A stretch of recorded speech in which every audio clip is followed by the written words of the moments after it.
pong tinatanggap sa ating seremonya ng graduation. Isang okasyon na makabuluhan para sa ating pagtatapos ng pag-aaral. Magandang araw po sa inyo lahat. Ako po si Marcel Carlo. Sa mga panahon ng pagpupuyat at mga hamon sa pag-aaral, at pagsisikap na maabot ang ating mga pangarap. Nandito na tayo at ako bilang inyong valedictorian at may tungkuling ng paalala na naway. Talagan natin ang bawat aral na nagtunan at gamitin ito upang maging matagumpay at makipakinabang tayo ng mga buhay.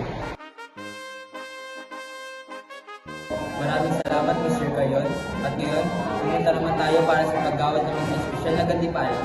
Ang ating unang award para sa Achiever at Good Conduct Award.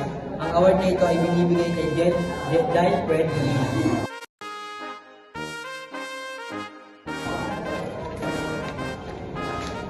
Maraming salamat po.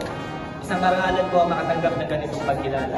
Naniniwala po ako ng pagsisikap at pag-alap sa kapwa ay hindi sa tagumpay.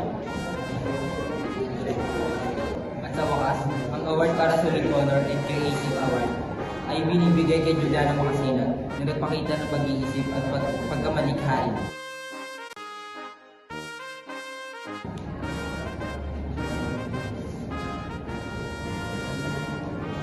Lubos po akong nagpapasalamat sa awarding na ito and ipinapangako ko po na sisikapin po ang aking pag-aaral at ang aking mga gawain.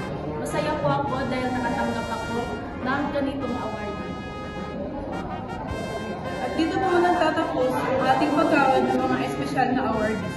Maraming salamat po sa mga guro, mga guro, at sa lahat ng sumuporta sa amin sa mahalagang araw na ito.